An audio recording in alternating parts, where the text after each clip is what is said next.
I'm sure many of you have already seen some of my amazing colleagues' talks. Everybody's been sort of crushing it this year at GDC, and it's super exciting. But it was a little bit more pressure on me. So it says out there that the talk is Reinventing God of War, but I realized as I was writing it that I was covering a lot of stuff that really smart people and really good people were already going to cover in their talks in a much better way than I was. So I was trying to figure out what would be a really good talk that would be much more specific of the things that I do on a daily basis. So I'm doing something about pitching and doubting, which is pretty much what I do the entirety of a project. I talk to people and beg and sell, and then try to either quell doubt from other people while the whole time experiencing a tremendous amount of doubt myself. It is fantastic. It is exciting. It's not a very glamorous job. Everybody thinks it's glamorous, but really it's just constantly stressful. So in April of 2013, I started talking to Shanna Studstill, and I initially had a pitch for the game. And it was a little bit like this. I don't even know if this is the exact thing I said, but this is essentially what it was, right? I want to do something really huge and bold, and the arm gestures are extremely important when you are talking about shit you have no idea about. So when I'm telling people about stuff, I'm moving my arms around, it's gonna be huge and bold, and you raise your voice every once in a while, and we're gonna turn everything upside down and just freak people out.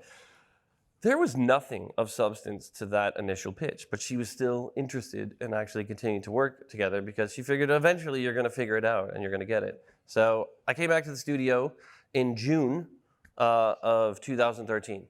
Right, it was like the first 15 days of June that I came back and started working with a bunch of people and tried to formulate what it is I wanted to do with this game that wasn't just huge and bold and lots of arm gestures. And after 4 weeks, I put together a pitch, and I was going to be pitching Scott Rohde. So the way the organization works is Shanna Studstill, who I had mentioned earlier, she's heading up Santa Monica. She's sort of the first gate that I went through, right? And then Scott Rohde is sort of overseeing all the other the studios within North America. So he's kind of the next gate, the person I have to pitch on that list. And then you have Shuhei Yoshida, who is kind of like the scary gate that I have to pitch. And then after that, it gets up to Sean. And by that time, I pretty much probably have it figured out. So it's a little bit less scary.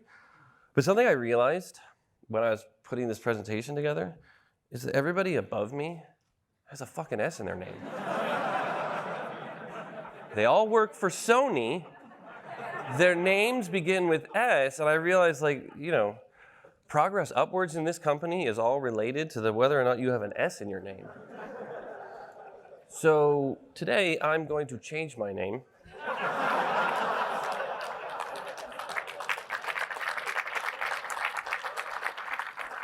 And I added a few S's at the end. That way, there's nobody that's going to overtake me. And I will be the vice president of vice presidenting. So if you have any questions about vice presidenting, I am the person you're going to come to. I'll probably outsource it to somebody else so that I can probably finish Red Dead most of the time. That's not a real email, so don't try to contact it. It won't get you anywhere. So moving on to a really smooth segue like I just did. So what I'm going to do is something that nobody outside of the company has seen.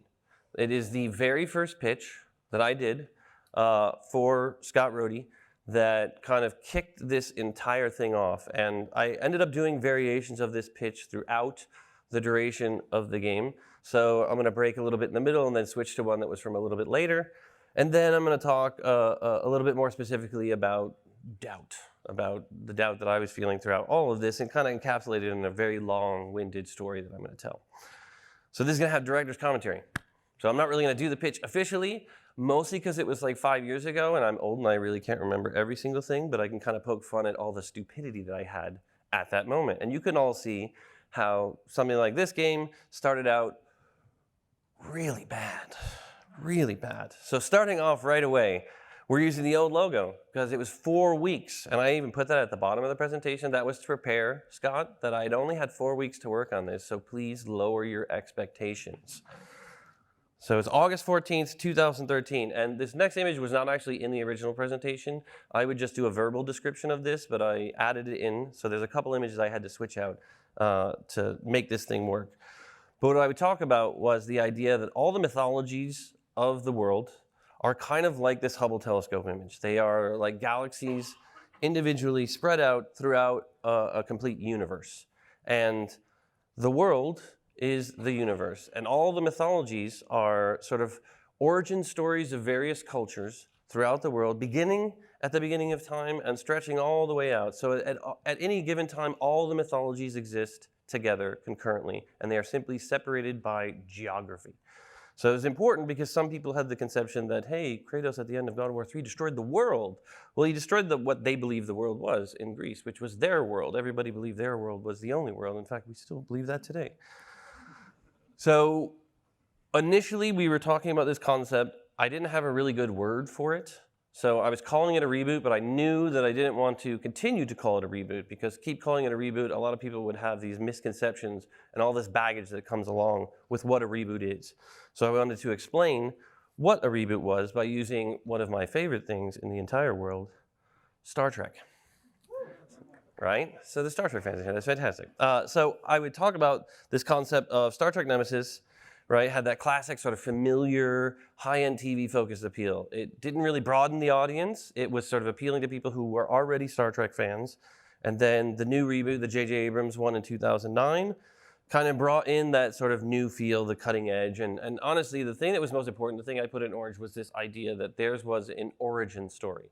So they were telling the story of Spock and Kirk, and kind of going back to the days of the Academy. And you can see at the beginning, was calling it God of War 4 because I didn't have any idea what we were going to call it. I thought I was going to put a subtitle at the end of it. So I was like, whatever, we'll just call it God of War 4 because I didn't want to confuse anybody if I called it just God of War. And then I ended up just calling it God of War. It's fantastic. So what does this mean, right? It means that directors are the worst artists on the planet. And I just grab an image off of the internet, and I actually have it means a reset, right? It means we're going to reset everything, but in a different way, right? We're not going to go back and say, well, what we're going to do is tell Kratos' new origin story. No, we're going to actually continue the timeline and reinvent the feel. And the important part of this was to say that we did so much work developing the character of Kratos.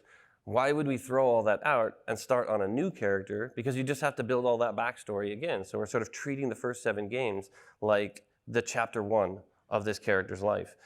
But he still needed, as a character, to grow. We wanted to grow the character, we wanted to grow the world. Everything needed to expand out and give you a sense that something was going to be different. And, wanted to, in the initial pitch, because I didn't have a lot, I wanted to talk a little bit about the studio as well. So talking about how the studio was going to play to our strengths, because we were really good at making action-adventure games.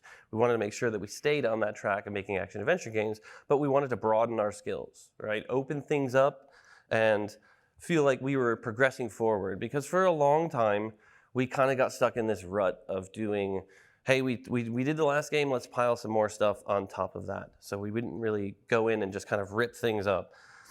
And then when you are asking executives for money, usually you do things like the next 2 points.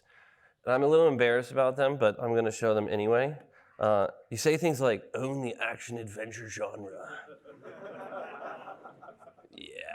And I, at the time, was just like, I was like cringeworthy when I was saying it. I was like, it's that aspirational goal of, man, we're gonna do something great. And I think for me, and I think for the rest of the team, the concept was that we were going to own the work that we had done. That we were going to really, truly stand behind everything that we had done and really try to excel at all of that. And then this one, this truly is the one that you say when you want people to give you money. Create Game of the Year. Now this was 4 weeks in, and we said we were going to do that. And even I thought that was total bullshit.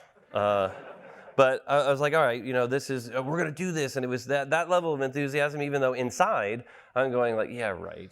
This is not going to happen. But it will get people really excited.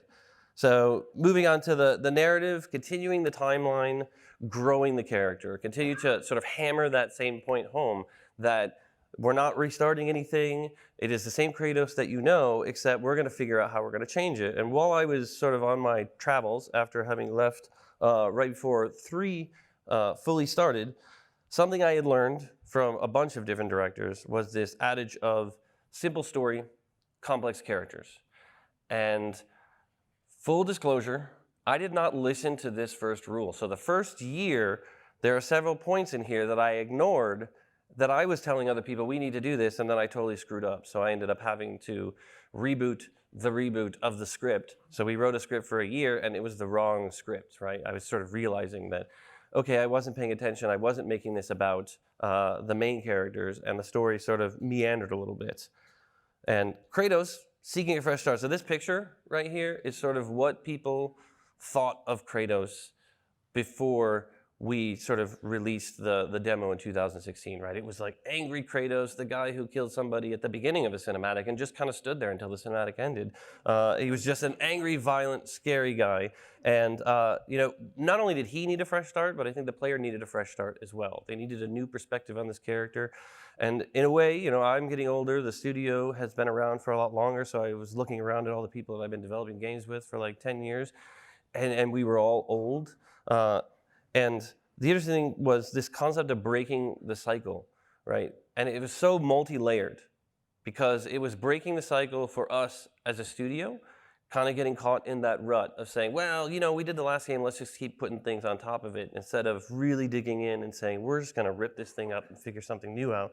It was me as a developer sort of having some sort of confidence in what I was doing and trying different things, having a little bit more confidence to try those things, even though I would experience doubt all the way through all of this.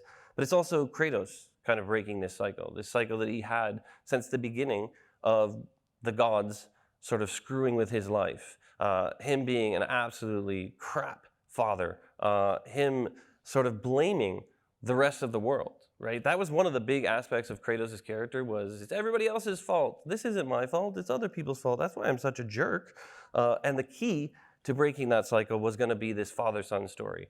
Here's another point in which I completely lost the plot for the first year of the game and ended up writing a story that assumed you already knew the relationship of the father-son, and we sort of had to go and reboot that. Now, this was an important aspect. This was really trying to cement the concept that this isn't a new Kratos. This is the same Kratos who's just a lot older. So that means he still has this monster inside of him. I was using the example of the Hulk a lot. So I would basically say that in the previous games, the Hulk was out all the time. It was all 100% the Hulk, kill, kill, kill, kill, smash, right? No Bruce Banner whatsoever. And in this one, I really wanted to experiment with the idea that he was primarily Bruce Banner and he was struggling to actually keep the Hulk inside. So this monster that he was keeping inside, this monster of the Kratos that everybody knew, was going to be something that he struggled and failed, because failure is such a huge part of what we do that everything in my life just sort of ended up in this damn game.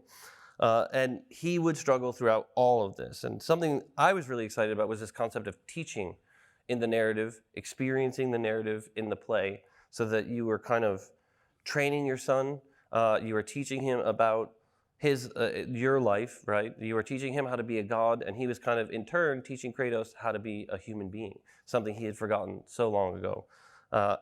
And to some degree, we succeeded. There was a lot of things that I really wanted to do. I remember I was constantly talking about the teaching and making that the focal point of many of the pitches. And everybody always said, but yeah, how are you going to do it? And I was like, well, I don't know. We'll figure it out later, which is what we all do. We just figure it out later. And another just stellar graphic. I mean, if anybody wants me to do any sort of side hustle artwork for them, I'm free. That's so good. So the game pillars were not sort of the traditional game pillars that we were talking about. This was kind of the aspirational goals of what we were going to do with the game. And starting off something that in the beginning of God of War, all the way back in 2003 when I was there, we had always talked about this concept of the pick up and play game, the fun and accessible game. And it seems obvious that you say, we're going to make a game that's fun and accessible, because, who wants to make a game that's completely obtuse? But I realized that we needed to say that. There's a lot of things that we needed to just sort of reinforce and tell each other constantly to sort of change the way we were thinking. And the next thing was really important in that. I remember all the way back at the beginning, we used to use 2 words to describe this game in literally every single instance: brutal and epic.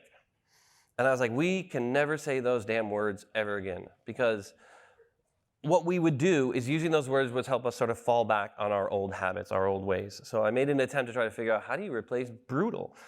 Well, unflinching, of course. The idea of the sort of unflinching close and personal combat was also my early programming to seed the concept of the no-cut camera. So 4 weeks in, I was not bold enough to tell people that I wanted to have a single camera shot throughout the entire game, because I knew it was crazy. But I was starting to at least see this idea. So throughout the presentation, I was actually putting things in, so eventually I could say, see, we already talked about this, so you agreed, it's fine, right? And then this one is, again, another one of those, hey, give me some money. I'm going to say something that literally every freaking game does. We're going to make an interactive and immersive world. Yeah, everybody does that. But again, wave the arms, say it loud, and then people are like, all right, here you go. The next one, this was another very, very obvious, like seamless narrative, seamless play, and character development. This was where I started telling people about this idea of constantly going, in one sort of experience, always feeling you can't even tell the difference between any of it. So in the early God of War games, the big thing that we had done was the no loading screens, which was a giant hassle. On the first game, a lot of arguments over that one, because so many things that you have to do, so many unseen problems, and so many people have to contribute to try to make that work. And the no-cut camera was the same thing. It was just me assigning a lot of work to the entire team. It was insane. And here's an awesome fail point. I couldn't not use the word epic. I couldn't find another word that actually worked really good. In fact, throughout the entire game, I ended up just giving up and saying, all right, fine, epic is the one I'm just going to accept, because like operatic was not working and most of the other things were not working. And what I really wanted to highlight was this idea that in the previous God of War games, we had exploration. So we had a chest on the main path that you were at. We had a hallway with a chest, or a hallway that would go to a room with a chest. But I wanted to really broaden the exploration. I wasn't really admitting how big I wanted the game to be at this point, because I thought it would freak people out. So I was just like, oh, it's going to be a little bit bigger. Don't worry, it's all good. It's like 10 hours. 10 hours, man. I'm not crazy, all right?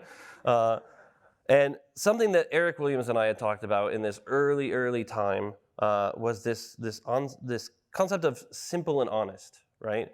And this idea of being honest with ourselves, being honest with the team, and really getting back to this concept of the simple mechanic being fun. Finding many ways that something individual can have different purposes. And getting back to the basics. Right? Getting back to the basics, not only for the studio of focusing on the things that we're really good at, but really getting back to the basics of what this franchise was, tearing everything out and kind of finding the things that were sort of the load-bearing walls of everything. And the next thing was the play pyramid. And this image, I am shocked that legal let me keep this in, but I'm super excited about it, because the road was a really big influence for me. I had written a short story early on that was kind of a tone piece that helped people understand. It was kind of the foundation of what the beginning of the game was.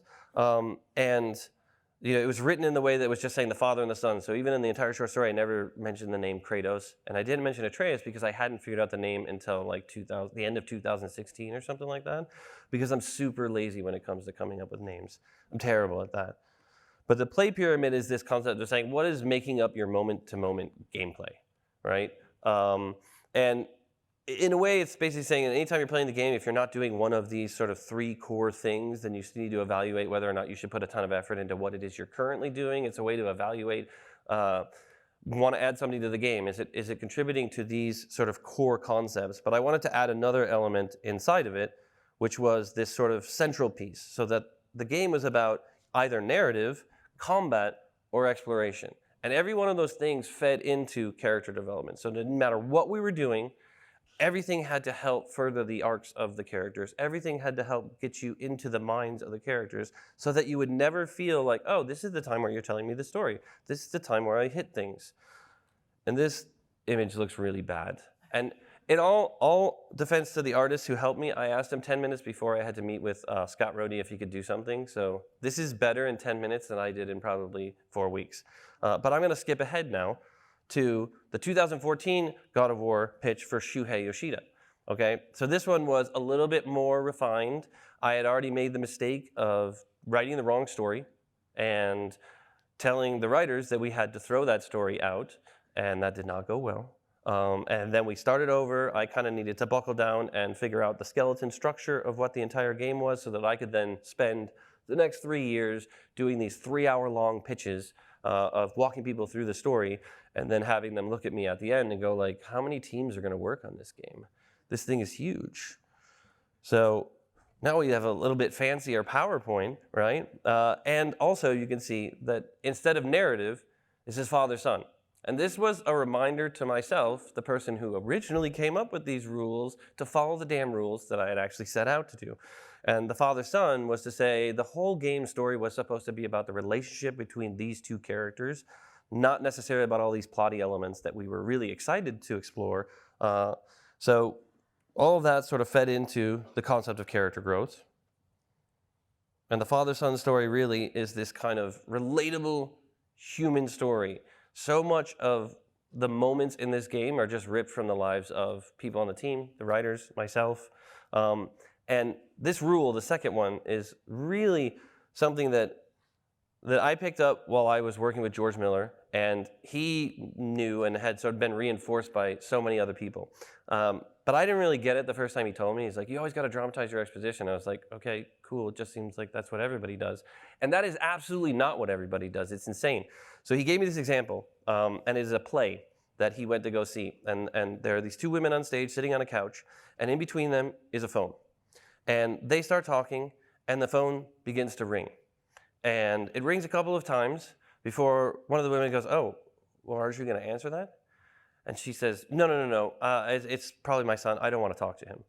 And they continue talking for a little bit, and the phone keeps ringing. And the other woman finally says, you know what, maybe you should answer that. What if he's sick? What if he's hurt? Oh, no. We're not really good right now. She starts talking about the fact that they got into an argument, and the phone keeps ringing. And this is pre-answering machines, which is why that phone is going to keep fucking ringing until somebody answers it. And as it's going, the audience, you find yourself kind of creeping up on the edge of your seat a little bit, and it's agitating you. You're getting agitated like the other character because you want her to answer the damn phone. And they go, and what you find out is that you are getting all of the exposition about this character's relationship to her son that normally, if we were lazy, like a lot of the times I am very lazy, you would get from Irving the Explainer, who just comes onto the scene and tells you, here's all the backstory. This is the sort of situation that I had. But in that moment, what you got was a feeling of empathy and a feeling of connection to a character because you were under stress. You were taking part in the drama and finding out about all of this sort of boring backstory information.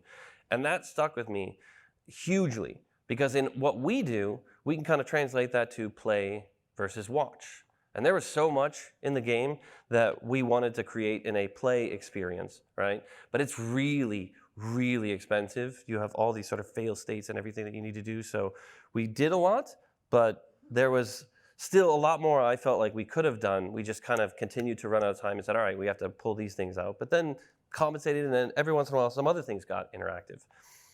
So now the combat aspect, really the most important part of this one, because I continue to love referencing Marvel, is this idea of Marvel Comics versus Marvel film. So Dave Jaffe, when he was pitching the original game back in 2000, well, I came in 2003, but he was doing it in 2002 before that, would always talk about God of War as Heavy Metal Magazine meets Clash of the Titans, right? It's sort of this bombastic comic book, very mature, adult, fantastic sort of experience.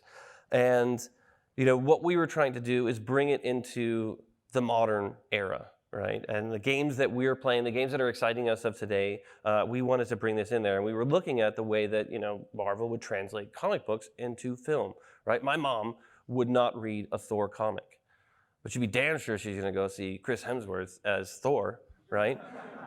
So I was like, as long as I cast Chris, I'm good, right? My mom will play the game. But that transition really show that you can take something fantastic and bring it and expand the audience and get them to connect to the work that you're doing. And the context in the drama was also another important thing of saying, a lot of us make games that have combat in them. You know, it's fun. It's very sort of frenetic and exciting to have combat in your game, but a lot of the times you don't have any context of this combat within the drama of your game, right? To actually feel like, oh, the combat means something in the overall goal. And coming up with that simple goal, at this time I had known that we were going to take the Asher to the top of the mountain. Everything started to feed into this goal that was simple. Everybody understood it very quickly in the game, and you were able to feel like each one of these fights meant something even more. And to a certain degree, we succeeded. Certain degrees, you know, we can continue to do better and all of that. And the exploration was a whole new thing for this game because I wanted it to be so much bigger than anything that we had done. And at the time, when I was pitching this, talking about the mechanics that would encourage discovery and exploration, we didn't have those mechanics. We were still figuring a lot of that stuff out. In fact, the engine wasn't completely ready. A lot of things were like Lego pieces all over the floor, and I'm trying to, hey, we need to come up with new verbs of how to make puzzles, and it's like, okay, but how? We can't even build anything in the engine right now. So that was very stressful. This time, especially when we were doing exploration, was one of the more stressful. In fact, honestly, the whole damn project was stressful, but there was a tremendous amount for me of this doubt in wondering, you know, are we gonna be able to finish any of this stuff, because there is just so much to get done. And the character growth, everything feeding into that one, I had really started to cement what this meant, continue to say teach, right? Even though I had no idea how teaching was gonna take place in the game. I had that fallback of like, okay, well, upgrading is kind of like teaching. Your kid gets better throughout the game. But thankfully, working with a team, they end up kind of contributing so many different ideas that make that initial kernel of something a lot better. But it was important to actually see these characters change, not just in their dramatic arc, but in their sort of visual as well as their play, so that it actually feels like what you're doing is growing with these characters, experiencing their lives. So the pitching of all of this stuff, I would be pitching all the way through the end of the project. It would just continue ad nauseum. That's really all you do. It's like selling cars to the team every day, over and over. And nobody buys a damn car. That's what's fucked up about it. But the doubt also continues throughout all of this experience. And I know that everybody in here who makes games, we all experience failure every day. We all experience doubt every 4 minutes. It's science, man. I totally looked that up. It's every 4 minutes. So what I'm gonna do is I'm just gonna tell a story now because I fucking hate PowerPoint presentations. And I'm gonna talk about the E3 2016 demo.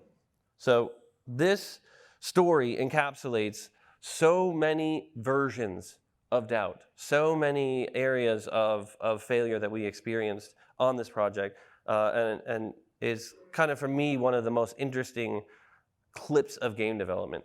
So initially, we knew that we were going to do a reveal. We had honed in on E3 2016 as being the time we were going to do that reveal. But I had no clue what it was going to be. Was it just going to be a logo? Were we just going to show a quick clip of the game? Were we going to try to show a cut video together, right? I was going to try to sell people on a no-cut camera and cut a bunch of shots together. That wasn't going to work.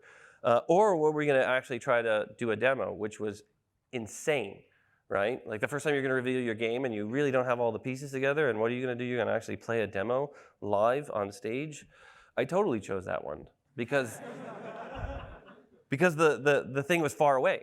It was like 9 or 10 months away. So I was like, yeah, let's do the hardest thing. And I feel like I do that all the time, which is I agree to do something really hard, and then right when it comes time to do it, all my chickens come home to roost. I'm like, what the hell, man? Why did I agree to this? So I started writing up different demo ideas, just really jotting stuff down quickly. And at the time, we had not figured out the beginning of the game. I had written the short story back then, but we had not settled on, hey, that's going to be the beginning of the game. We were focusing a lot on the middle section of the game. So some stuff in the mountain. If you've all played the game, you'll understand this part inside the mountain. And so I said, oh, you know what? I'm going to do that. I'm going to write a demo up. It'll be inside the mountain. It'll end at the elevator kind of going up. And there'll be a big scary monster reveal at the end that screams, and then you go to black all fucking dramatically. It's so cheesy. But I thought it was really great. There was a part of me that was saying, this isn't so good. So I was sending it to people on the team, and I think they were just being nice, and they're like, oh yeah, sure, that's cool, right? You didn't, oh sure, that's cool is not the response you want when you send somebody a demo write-up. You want them to be like, yeah. So I got some notes from people, and sort of settled on it. We were like, all right, this is good. But there's always something inside of me that was saying, I don't think this is very good.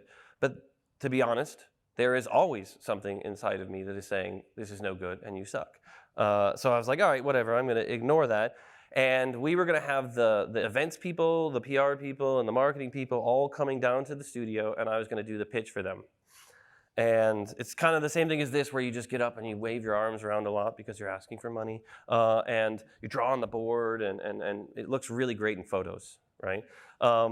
So I get in, I start doing the pitch, and I realize like 5 minutes in that everybody's starting to fidget in their seats. Some people are checking their phone. I'm really losing them. And I start to speak louder because that totally makes the audience come back. And that did not work. And about halfway through the pitch, I realized this is absolute crap. And you were right to think it was crap because it's crap. But I'm still giving the pitch. So in my mind, I'm starting to think like of ways to eject. Like, okay, what can I do here? I need to come up with a better solution. This is not working. And I start having a few ideas of potentially the beginning of the game, a few visual ideas that are coming up while I'm just running on autopilot on the pitch, because I figure, why try? It sucks. You know, they're not having fun. And I get all the way to the end of the pitch, and everybody's, oh, yeah, cool, all right, yeah. Nobody outright says it sucks. That's usually only on the development side. We're very honest with each other, but people in the PR and marketing groups, they're all very nice. They're very good people. And they will just say it sucks when they leave the room, or when you leave the room. So I was like, all right, thank you, everybody. I left the room, and I think somebody had talked to Shannon immediately afterwards and said, yikes, that was bad. It's not terrible. It's just not that exciting. We've sort of seen it before, and they're right. Everybody does that exact same demo for E3. So I was like, all right, I was not feeling good. I went to Shannon and I said, I want to take another crack at this because I don't think we've nailed it. I don't think we have the idea down. And she was like, oh, thank God. And I was like, feelings, come on. No, she was really cool about it. She's like, all right, Barlog, because she never calls me by my first name. She said, but all right, Barlog, go ahead, figure something out. So I wrote up a quick sort of skeleton of what it would be, what ended up being the demo that we were doing. And we got on a conference call with the events and PR people, because they were like, dude, the first one sucked. I'm not coming down for that. Like, just do it over the phone, which really sucks. Pitching people in person, you get the big arms thing. That carries like 50% of the work most of the time. And then you could draw on the board, which is like another 25%. So I really don't have to do a lot of work verbally. And then when you're on the little speakerphone thing, it's pretty much just all what you're saying. And surprisingly, the really rough pitch worked. And they were like, okay, this is really good. Thank you for taking our notes to heart. And I was like, I'm not going to tell you that it wasn't your notes, but yes, thank you for giving me notes. And I took them all to heart, and I redid everything based on what you were saying to me. So they were like, all right, well, we're going to come down in another 2 weeks, and we'll talk a little bit further about what we're going to do. So they come down, I give them the full pitch with the big arms thing, and that goes over really well because everybody loves in-person pitches. And at the end, I couldn't resist. I threw in a little joke, and I said, and then we can get Bear, and he can play live orchestra to the whole thing. And I was like, ha ha. And then one of the guys who is in charge of throwing these events, he's like the guy who does all the stage stuff and everything, his eyes just get really big. Like super excited, and I was like, wait, what happened? And then he looks over at somebody, and you could tell there was a conversation that had happened about this before I threw that joke down. And I was like, oh, interesting, all right. And then they basically did not talk about it any further than that, and then said what we're going to do the stage show, blah, blah, blah, blah, blah. And they said, we'll be down in another couple of weeks. We'll show you a little bit more. So then another couple of weeks go by. I almost forget about this because we're starting to really figure out how to structure this entire demo, how to build it. And when they come down, the guy whose eyes got really big had this little diorama. He had created this like little mock-up of a theater stage, right? and it had these little slots where you could put transparencies in to show you like what the things like the curtains or the stage things that they would put in. And he was so excited. He was like, it's like when I get excited about something, he's just pitching this. He says, we're really excited about doing the live performance to the live orchestra. And I was like, wait, what? And he was like, this is really good. And we were talking about this, so we're really going to make it happen. We already talked to Bear. And I'm like, inside going, fuck. But outside, I'm going like, cool. Let's do this, right?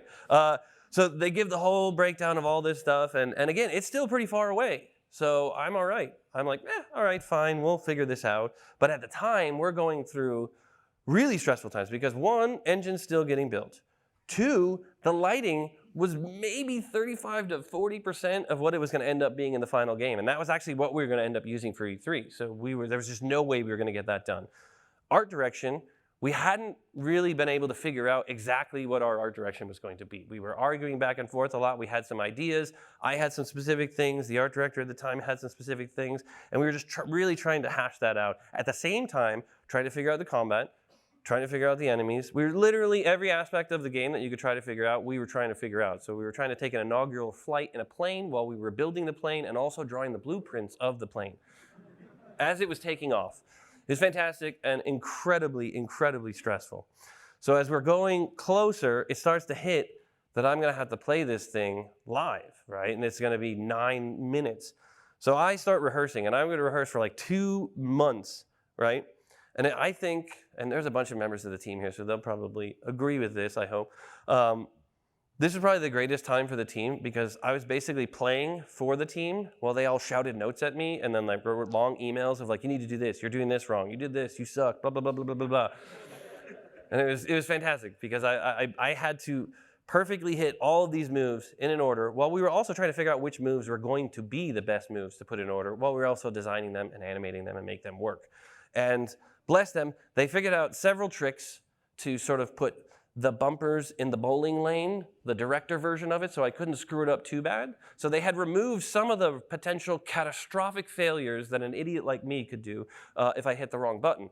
But still, I had to time everything. I had to use the sticks. I had to actually do all the combos and everything like that. I had to position myself correctly. So I still had an opportunity to mess it up. I had many, many, many opportunities that I could mess it up. And in a lot of my playthroughs, I would mess it up, which was, the face palm for everybody on the team every time. Be like, I think I got it this time. And I'd play for everybody, and they'd be like, no, you're rushing this part. You're not doing that part. I was like, ah. It was like the entire team is the director at that point, and I was just like, taking note. Okay, yeah, that's good. All right, good. Very, very stressful, but it was so much work that I was like, all right, I think I could handle this. No big deal. And as we're getting closer, now in previous God of War games, the thing I was remembering so much about E3 was like on God of War 2, we were burning demo discs at like 6 a.m. the day of the show to drive them down and put them in the machine so people could play them on the floor. So we really went right up against the edge. But in this E3, we had to be done 2 weeks before. So 2 weeks before E3, we had to be finished, which felt weird, I think, to most of us, going like, man, E3's not for 2 weeks. It feels weird. We're done. What do we do with ourselves? Make the rest of the fucking game, right? But I was also then just rehearsing over and over and over again and stressing about, okay, I have to hit this. And then we had a couple of rehearsals with the orchestra, but it was all leading up to the day of the show, right? And throughout all this time, I am constantly just in my head having this voice of like, you're going to screw it up and having all these potential mess ups that I could do. And on the day of the show, there was going to be a dress rehearsal. And then immediately after the dress rehearsal, you had a little bit of a break, and then the actual show would start. So you kind of do it twice. And I went down, and I'd like to go in that we had not told anybody about the game. So it was a complete surprise that God of War was going to be at this show. On one of the PSXs, I might have said, yeah, we're working on a God of War game. But nobody paid attention to that. And I basically had to put a hood on, and nobody like anybody would fucking recognize me anyway. Like at the time, I don't think anybody had any idea who the hell I was, but it was all for me. I was just like, yeah, I gotta go stealth in the back entrance. And so I get in, and I am just I hadn't slept the night before. I maybe slept 20 minutes. I was so freaking nervous, and just constantly going over the demo in my head. And On the drive down there was a cameraman in the car interviewing me, and I was already nervous, but every damn question he asked me made me more nervous, because it was really like, so you're afraid you're going to screw up? How specifically do you think you'll screw up? And when you do that screw up, what do you think is going to happen? What do you think people are going to say on Reddit, right? And I was like, I hadn't gotten that specific in my neurosis to say, like, what is Reddit going to say? But I'm there now, dude, thanks. So I get in there, and we do our dry run, and this is the first time we did the fail run, right? And that is that you have a kit, a backup kit, and then the sort of ultimate fail, the catastrophic sort of fail, is you have to stand up, and they turn on your mic, and then you sort of apologize to the audience that you suck and that you're going to just roll a video. And that hadn't been real for me until that moment. They talked about it, but when we rehearsed it and I had to like stand up in that empty theater and say, sorry, it didn't work, I was like, man, I do not want to do this again. This is a one and done thing. Because that's scary. Like not only is it screwing up the demo is scary, but the fact that it doesn't crash, is something that you're hoping and hoping and hoping. And if it crashes, that's just, it's normal. That's game development, right? It's no big deal, but it's still crashing in front of a whole audience of people sucks, right? And I did not want to do that. And it's a testament to our incredible team that our game was pretty darn stable at that point. So thank you to them. So I did the thing, and then Kevin Scharf, who was the producer at the time, and I went back into the green room. Now, the green room was basically just like curtains, like a box of curtains backstage. Had a couple tables and a little bar in there with some water. No booze. Searched everywhere. No booze. Which I think was a good thing. I probably really would have screwed up if there was booze there. So we're sitting there for, I guess we had 45 minutes before the show was going to start, the actual show. And we're just kind of hanging out, and I'm going through everything in my head, and he's trying to keep me calm, but anybody who tries to keep me calm is just making me less calm, and I'm stressing more and worrying about all the things that could potentially go wrong. When the curtains pop open, and a Japanese man pokes his head in and looks around. And then he just quickly closes it, and I'm like, weird. I was like, that was weird, right, Kevin? And he was like, yeah, that's strange. And I was like, whatever. It's Los Angeles, so whatever, that's normal. So we're sitting there for another couple of minutes, and then all of a sudden, in extremely dramatic fashion, the curtains burst open, and this group of people files in. And at the back of that group of people is Hideo Kojima. Right? Bathed in light. Fucking Magneto tiles below his feet. Right? And I was just like, oh, wow. And then I suddenly became like 5-year-old me. I was like, oh, this is great. And he does the Hideo Kojima like head nod. And then I do the whole like, so. Then they just walk in, sit down at the other table, and start talking amongst themselves.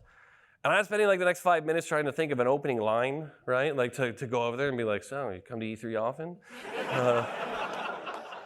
I came up with nothing, but it distracted me away from being stressed out, and then I realized I'm not going to go over and talk to this guy. So I'm just going to go back into my own little world.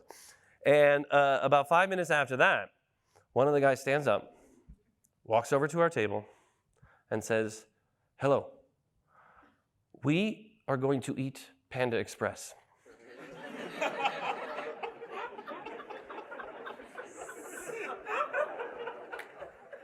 It is going to stink. We're sorry. Then he bowed and walked back to the fucking table.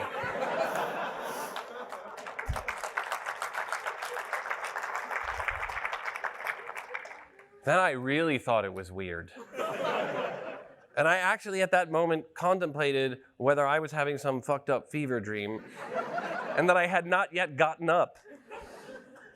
Unfortunately, they had called, interestingly, I actually asked Kojima if I could tell this story because I thought, I should get permission before I could say this publicly.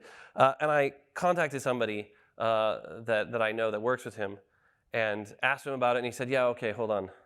Then he got back, and he said, yeah, Kojima doesn't even remember that. And I was like, oh, that's sweet. Fantastic. I make a hell of an impression, right? So they basically, curtains open again, time to go. right? Then it's the heart beating like absolute mad. I'm like, oh crap, oh crap, oh crap. So Kevin and I get up and they're escorting us back to the thing. He powers on my lav mic, which just reminds me that, oh, potentially we could have a catastrophic failure. That sucks. And we're going up the stairs. And as we're going up the stairs to the balcony, everything's going to start, right? Very soon. People are already in the theater. The orchestra's all there. I realized that I forgot everything about the whole demo. And that was a horror story of mine going like, oh man, it's like going and taking a test and you forget everything. But I didn't think that would actually happen. And it legitimately happened. I was so amped up about this. I was so scared about all this that I legitimately forgot what I was supposed to do. I couldn't remember the first button. I couldn't remember the cue that I was supposed to come in on. And I was like, oh crap. And we're sitting down and Kevin's sitting next to me. And I'm like, do I tell Kevin that I don't remember any of it? Because maybe he'll remember the first thing and that'll get me started. But if I tell him, that makes it real. So if I just keep it inside, then maybe everything will be fine, right? So I'm just stressing the whole time like, oh my God, what's the first thing? What's the first thing? And I literally can think of almost every game that I'd ever played except what I was supposed to be playing at the time. And at a certain point in the overture, I had been able to see the kind of tablature screen that was playing for Bear as he was composing or as he was conducting. And I was like, oh, it just came back to me. Like an image on the screen made me realize like, oh, I got to hit start at that point when it says 110. Okay, yeah, I got it. And then it kind of just started to slowly fall into place. And it turned out, I think several people on the team had said that, I did pretty good. I didn't screw it up. I think it was the best I can get, that it actually worked out really well. And in the end, it actually did work out really well. People responded very positively. That reveal of Kratos, we were really excited about Kratos coming out of the shadows, but I don't think any of us had any clue the kind of response we were going to get for that. So that was super overwhelming and awesome, right? And I think the important thing about all of that, about that entire thing, besides the fact that I hung out with Kojima while he ate Panda Express, and he was not kidding, it fucking smelled like orange chicken back there for like an hour. It was crazy.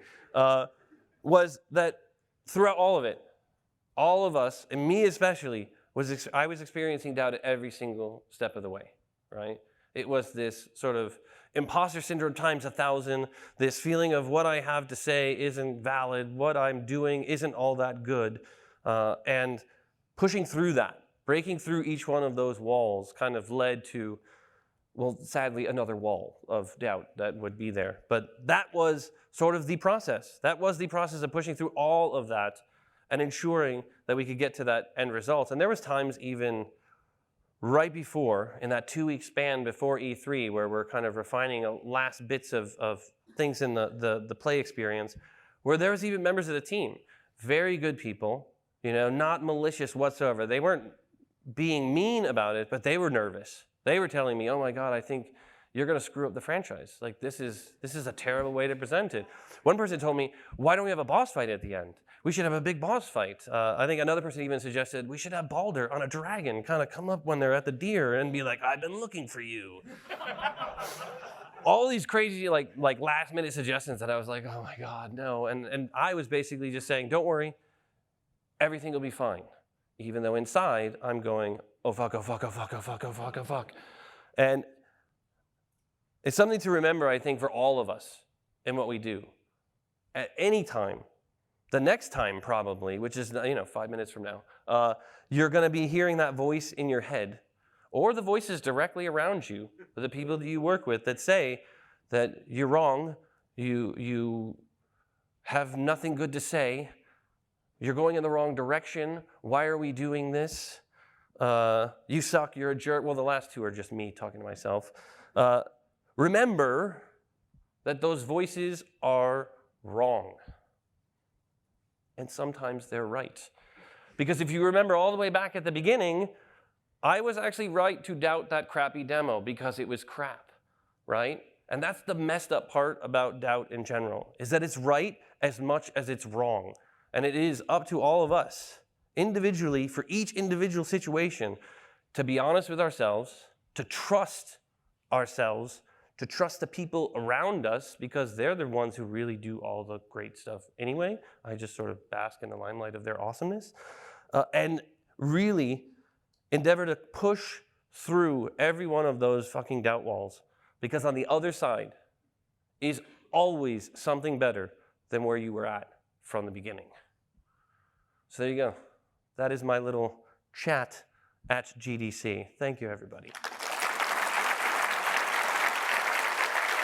How much time do we have? Perfect. Oh, wait. Thank you. See, I got a slide for thanking you. Okay, so we have 10 minutes, and we could do questions. So feel free to ask any questions except the following 2 questions. What are you working on right now, or is there going to be another God of War? I can't answer that.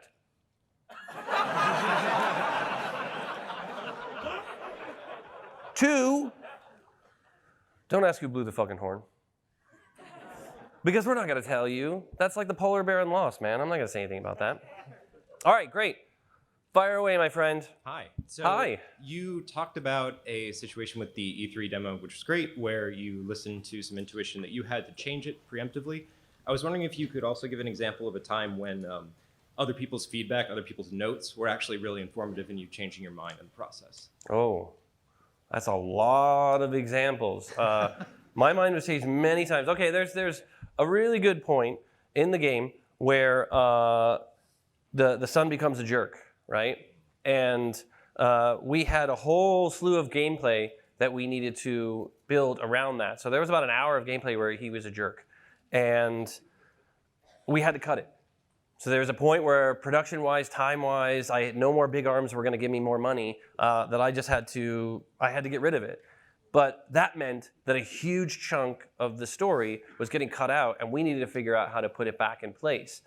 And I was like, okay, you know what? We're just going to do something really quick. We'll do this small piece. We'll do a small cinematic, because I had been selling people for so long and begging people for so long to put more effort in, do this, can add this extra thing, that I figured this was the thing that's going to break them if I asked them to go too far. And the animators, the cinematic group, were actually the ones that went far beyond the initial ask. So I thought, oh, we'll be fine if we just do this one little thing. They're like, no, I think we could do something even better. And they worked with Eric Williams. They actually came up with the moment that something that we talked about way early on in the game, which was I wanted to see Atreus try to be rage mode, right? But we ended up not getting it. Had I not cut that stuff, we would not have had the animators be superheroes and actually make that cinematic when Modi returns and then Atreus gets all raged out, right? They brought all that back, and it was sort of their contribution, their pushing that added something, I think, that was so critical to the arc that I was not even able to see. Thank you. Yep. Fantastic. Yes. Hi, Corey. Thank you so much for the talk. Thank you. So, question. I'm an audio guy a little bit. Hello, audio guy. Hey, what's going on? I can't hear you. Oh, really? Oh, my God. My biggest fear. Yeah. So, as a big fan of the series, one of the biggest things, the shockers for me, was when you went from the voice actor of T.C. Carson to Christopher Judge. Yes. I mean, I hated it for like the first 3 hours of gameplay, honestly. And then 3 hours? It took you 3 hours to not hate it. All right. I'm serious. I'll work harder next time.